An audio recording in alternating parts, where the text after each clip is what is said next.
Let's get educated. That's why we're here, to bring you the stories impacting K-12 classrooms and college campuses. It's time for a little education.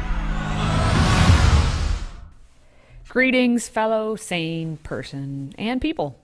I am Katie Patrick, and I'm joined by, I guess he's pretty sane. Yes. Are you sane today? Maybe. All right, David Fiorazzo, he's over there. Now, as many of you know, our K-12 classical online school is enrolling students for the fall. So get on it, people. All you have to do is go to FreedomProject to get your free information packet, learn a little about what the school does.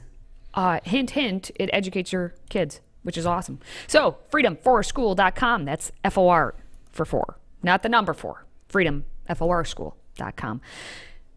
We got another story, just like we had last week, out of Temecula. And again, got to give some credit where credit is due to Jennifer out there in California, who's given us the information. And you need to also give us information. If you have story ideas, let us know what they are so that we can also report on what's happening in your neck of the woods. So Jennifer, thank you again for this story. It's about a California girl who's 15 years old, and she spoke out after her drama teacher assigned a graphic play for her group to read, which her mom says should never have been an option in the first place, David. Agreed. Excellent. Let's go to the headline. Temecula mom objects to daughter reading sexually explicit Angels in America at school. Apparently, it was an award-winning play. So she complained. Her daughter's 15. She was made to read this in drama class and is calling for a policy to prevent this from happening in the future. Tracy Nolasco said her daughter, a Temecula Valley High sophomore, had to read Angels in America. Now, it's a Tony Award and Pulitzer Prize-winning play by Tony Kushner, but I mean, that doesn't mean a whole lot to most of America these days. But the play, set in New York City in 1985, explores the AIDS epidemic, as well as religion, race, politics, and, you guessed it, homosexuality. Now, on Tuesday night of this last month, she told the Temecula Valley School Board that the drama describes sexual activity, sexual violence, and uses profanity and was inappropriate for minors, according to a video of the meeting. Katie? It was not a good thing to be shown to 15-year-olds or pretty much anyone, because even though it's a Tony Award-winning play and it's amazing, what about the movie and play Rent? That also explores homosexuality in New York back in, I don't know, was it supposed to be the 90s back then? I'm not quite sure. But that doesn't mean that students need to read it. There are many, hundreds, thousands, tens of thousands of plays that you could put out there for students to read. But why is it that you chose this specific one? I mean, we know exactly what they're trying to do. But the news did a piece on this. Let's watch this and we'll come back and talk about it. What do you want? I want you to me, hurt me, make me bleed. It's just... This is what your daughter was reading? Yes. And how old is your daughter? She's 15. Her daughter is a student at Temecula Valley High School who had just started reading Tony Kushner's Angel in America for a class assignment when she complained to her mom. She's like, Mom, I got this assignment and I can't read it. I just can't. Tracy Nolasco found out the assignment was part of a reading list of award-winning plays like Tennessee Williams' Streetcar Named Desire, David Lindsay Abair's Rabbit Hole, August Wilson's Fences, and yes, Angels in America, but that in school the teens were never warned about the content of what they'd be reading. By the time it got to her, there were a few plays already picked, and her group was kind of going back and forth between Buried Child and Angels in America. And word, she said, well, we thought Angels sounded good. It had angels in the title, so we thought, that sounds good. That sounds better than Buried Child. School officials are not talking. Off camera, parents telling us the teacher is now on administrative leave, which has angered other students who Nolasco says are now targeting her daughter, who has been voluntarily pulled from the class. Well, voluntarily pulled. I'm glad she was able to do that. I guess that's the opt out, right? Too Some late parents have- opt out. Yeah, it's kind of late after the fact. But I did want to focus on a positive in this story. I interviewed Murrieta pastor Tim Thompson, and he's from Southern California. He's got a church out there. He got really involved in getting parents and Christians at the local level, and he's affiliated with a PAC that helped elect 5 conservative Christians, we're talking Southern California, to Southwest Riverside County school boards last November. And he told the school board that the district needs a policy to stop this from happening on campuses. So this is what he did. I wish that more pastors would engage and get involved across the country, because you've got influence in your church. You've got a lot of parents in your church, and sad to say, Katie, as we've known on this program every week, a lot of parents don't know the extent of what's happening in the public schools. So pastors, you have a responsibility not to be silent, but to be a watchman, but to tell parents, this is what's going on. You need to get involved. If you're going to keep your kids in public schools, get involved in the school boards, run for school board, and whatever else you can do at the local level. And I can guarantee that he had a lot to do with what also happened last week in the very same district, related to the story that we talked about with Temecula Valley School Board last week about Harvey Milk and having that content for their curriculum. That's right. In a closed-door meeting, the Temecula Valley School Board voted to fire the district superintendent, Jody McClay, amid the controversy over the district's decision to block the curriculum that mentions gay rights leader Harvey Milk. That school board was able to block having that curriculum in, and was able to get this Jody McClay fired because they got conservatives into the school board positions this last election cycle. And I'm guessing that Tim Thompson had a lot to do with that. So this is what we are saying all the time about getting involved locally. Yeah. You have to get involved locally, because these are the things that you can change. Everything that's closest to you is what you can change first. You can't start at the federal level and try and say, well, I'm going to go to Mr. Smith goes to Washington. Sure. Mr. Smith, just go to your school board meetings. Mr. Smith, go to your city council meetings. Mr. Smith, do things right there on your own, block. There's got to be things for you to do locally to make the biggest impact. So Tim Thompson, by the way, his church is called 412 Church, Temecula Valley. It's in Murrieta, and he supported conservative Christian board members, and now they have a new school board majority.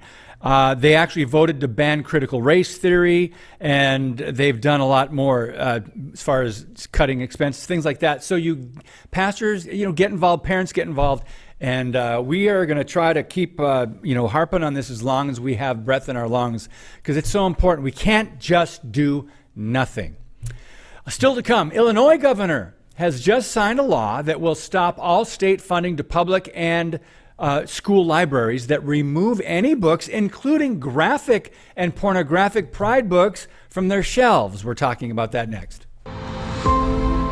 Today's episode is brought to you by FreedomProject Academy. Take back your kids' education.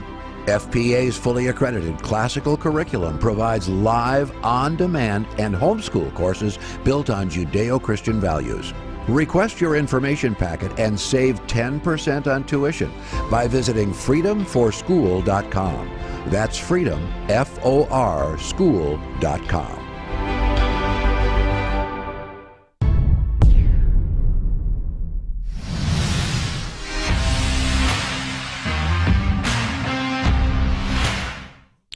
I'm convinced that Illinois Governor J.B. Pritzker is the Democrats' response to Chris Christie on the right. And it's not just because in stature they look similar. It's because the way he is acting is trying to, hey, make me the nominee for the Democrats. I want to play too. So what's he doing to get his name out there? Of course, he's going to sign an anti-book ban bill, which may sound good to not have books be banned, but it's not what you think. It's not what you think, basically. Yeah, that's the way to put it. He signed a bill. It was HB 2789, and it's going to take effect January 1 of 2024. And it will withhold state funding from public schools and school libraries that remove books from shelves. Let's take a look at what's going to happen. history is being made in this room right now. History that the American Library Association hopes will be repeated across the nation. Illinois' governor signing what is in effect a ban on book bans, allowing for state funding only to libraries who agree not to ban books or library resources. Book bans are about censorship, marginalizing people, marginalizing ideas. The bill is prompted by a wave of requests in states like Texas and Florida to remove books considered by some to be offensive. It's because they're explicit, they're pornographic. And many of those books are written by or describe the experiences of people of color or who are part of the LGBTQ community. If reading materials are denied us, we are denied an opportunity to learn about ourselves, find our own role models, learn about our history, and this can have terrible results on our self-esteem. The bill is the idea of Illinois Secretary of State Alexi Janulius, who is also Illinois' state librarian. Because the concept of banning books contradicts the very essence of what our country stands for. It also defies what education is all about. Teaching our children to think for themselves. Teaching our children to think this is what we're lacking, because you're just shoving all of this down their throats, metaphorically, in some cases, actually. And notice how they call extreme views on sexually explicit materials. You know, and in all the B-roll there, Yeah. I noticed several books. A lot of rainbows. A lot of rainbows, a lot of pride, a lot of this is gay, a lot of all that. Was there a Bible in there? Racism. Was there anything that wasn't specifically pride? And by the way, No. the Bible has been banned. Yeah. That's okay, David. But that's okay. I mean, that was in the 1960s. Remember, Maybe the we forget. Bible is exclusionary. Oh, that's right. But This Is Gay book is inclusive. That's inclusive to all students. In the words of J.B. Pritzker, as he put in a press release or whatnot, he says, here in Illinois, we don't hide from the truth, we embrace it. Come here, J.B. Pritzker. What's the truth about all of the deaths, homicides, violence happening on your streets in Chicago? Good question. Not only your state's largest city, but one of the nation's largest cities. What's the truth on that? Are you embracing that? Okay, maybe is that what he's doing? Maybe he's hiding from some truths. Okay. He embraces some Those truth. truths. We're just going to edit your little statement right here. He says young people shouldn't be kept from learning about the realities of our world, like the realities that you're more likely to get shot dead in Chicago probably than 99.8% of the rest of the country. If you live in Chicago, good luck to you. He says, I want them to be critical thinkers, exposed to ideas that they disagree with, proud of what our nation has overcome, and thoughtful about what comes next. J.B. Pritzker, trying to run for president by doing these things. Well, he also says it's the first of the kind legislation, and it's going to render public libraries ineligible for public funding if they restrict or ban materials for partisan or doctrinal reasons. Doctrinal, really? What's the doctrine that they are pushing? You may wonder.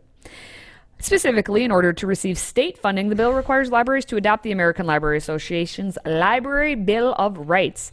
Alternatively, libraries may develop a written statement declaring the inherent authority of the library or library system to provide an adequate collection of books and other materials, and prohibit the practice of banning specific books or resources. Okay. Sure. He specifically then, and you're telling me, you're saying, Katie, stop making this political. J.B. Pritzker is just doing his job as the governor of Illinois. No, he's not, because in his statement, he also specifically named Ron DeSantis. He is making this political, and it's affecting your children all through Illinois, not just in northern Illinois, right. in Chicago, and in the larger cities. But hey, you downstate Illinois, have fun dealing with this. He mentions Ron DeSantis in the press release, and he demanded that the CEO of the College Board, that would be one David Coleman. You're the guy that was speaking on the video, right? No. The equity CEO? No, David Coleman. Oh, okay. If you go back long ago to Common Core days, David Coleman, who says that kids should be in school 12, 13, 14 hours a day, living in a community. He look it up, David Coleman. He wants your children, and he wants to indoctrinate them all the way. He is the president. Well, he was the president. Now he's CEO of the College Board. Don't worry, he gets paid millions. He said... or when Pritzker announced that the College Board president or CEO should reverse the decision to remove crucial parts of the curriculum from the advanced placement course in African American Studies after pressure was done from Florida Governor Ron DeSantis. So what Pritzker is trying to do is put the blame of everything on Ron DeSantis. Yeah. He's the problem. And CEO of the College Board, Coleman, should be allowed to put everything back into those AP things about African American studies and all that is wrong with currently what's happening in AP classes. But that's another topic for another day. So basically they're pushing the LGBTQ train down the tracks. And I just want to go back to one thing real quick. And I want to plug my Christ and Culture for this week. It's on youth suicide rates. So he said, Pritzker said, here in Illinois, we don't hide from the truth. We embrace it. Young people shouldn't be kept from learning about the realities of the world, right? Okay, well, let's talk about LGBTQ teenagers being 3 times more likely to consider suicide than their heterosexual peers, and then to attempt suicide as well. Almost 60% of students in 2021 who had same-sex partners considered suicide. You heard these correctly. They're from new polls, new research. And if you identify as LGBTQ and you have same-sex partners, you are also likely to make a plan and possibly attempt suicide. So, you know, they want to embrace the truth. They want students to know the reality of what's going on. Let's face some of these facts. All right. Well, Illinois is not the only state requiring graphic content be made available for the littlest of the kiddos in libraries. Now, New Jersey is following suit with a newly proposed law, all to push back against, you guessed it, Florida Governor Ron DeSantis, who recently put into place protections from such nonsense. Now, that's next. Today's show is sponsored by our friends at MyPillow. Save up to 66% on pristine quality bedding, towels, slippers, signature pillows, and much more when you use the code EDUCATED. That's EDUCATED. Educated. Support this show and a great American company.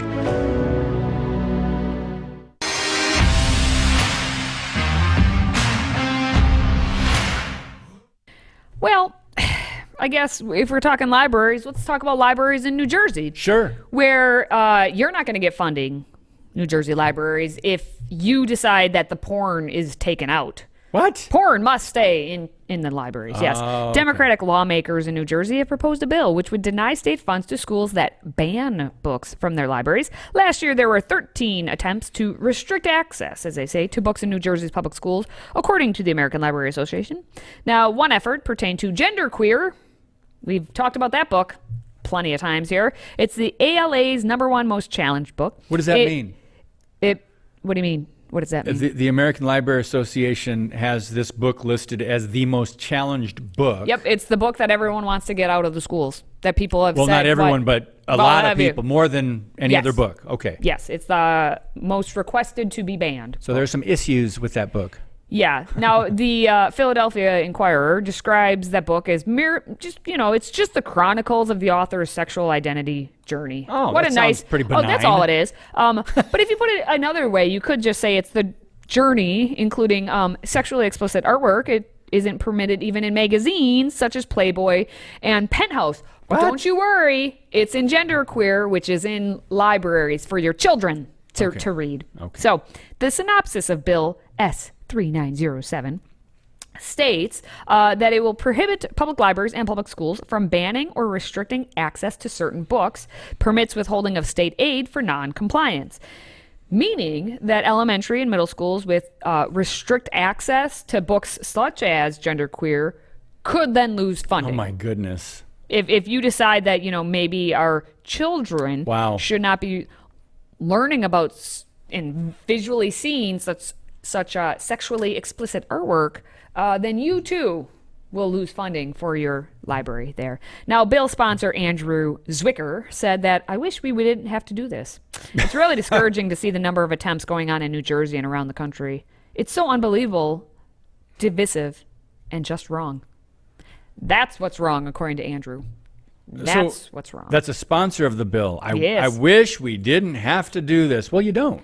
Oh, yeah. Now the language is getting twisted. Like, oh, you're the ones forcing us to do this. I That's guess. right. I wish we didn't have to just indoctrinate your kids, You're but forcing here we our are. hand. We're having to do it. Let's talk about sex all day and night. You disagree with our books and our propaganda. You're forcing our hand. Let's legislate this. Yeah, and now the Senate Majority Leader Teresa Ruiz, who's a co-sponsor, of course, said that the bigger and larger issue is that this is not something I think school boards should be dealing with.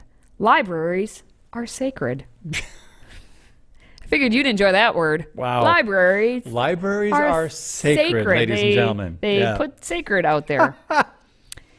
Sorry. Yeah, that's where we're at. But anyway, still to come, we have a man in Melbourne, Australia, who is going viral for comments he made about never wanting to leave his parents' house since, why would he? He has everything he needs. We're going to discuss why more young people are choosing to live with mom and dad as adults. Stay with us. If you have a smartphone, tablet, Roku, or Apple TV, consider downloading the Freedom Project Media app. It's 100% free and includes all of our weekly shows, plus lecture series, archive programs, and award-winning animated videos for families like the Presidential Minute, Battles of America, and Heroes of the West. Don't rely on the social media giants to keep you informed. Simply download the Freedom Project Media app from your app store and allow notifications. And we'll let you know when a new video is ready.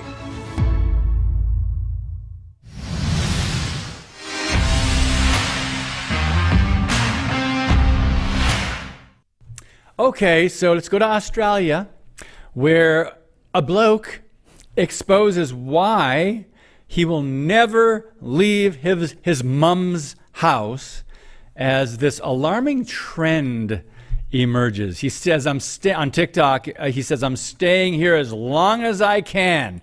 Well, let me just say this, and we'll play a quick video, and we'll come back and talk about it. He says, I get free food. I get my washing done for me. There he is.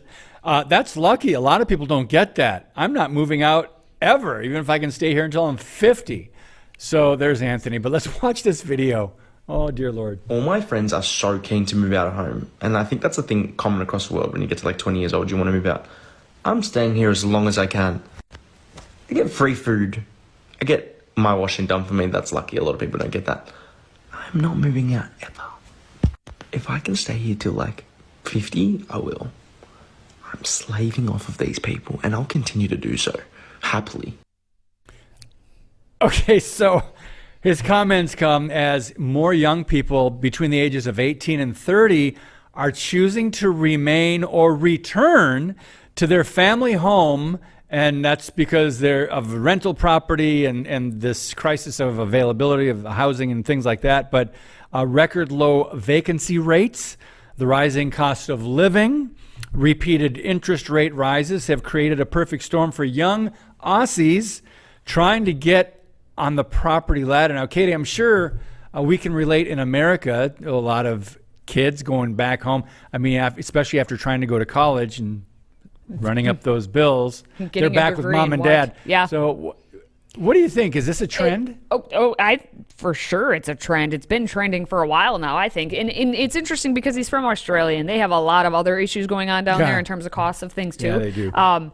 It's become much more popular here in the U.S. for sure. I mean, way back when, decades and decades ago, like a man wouldn't leave his house until he would, go get married. Now, guys aren't even going to go get married. So, of course, they're going to just stay in their mom and dad's basement. I think he might have been being a little facetious on his little TikTok-y there to get views and such. But, he was very kind of like, haha about it. Humorous. But at the same time, mom there needs to cut him off in terms of stop doing his laundry. Cut the umbilical cord. Stop. Charge him rent. How about that? Charge him rent.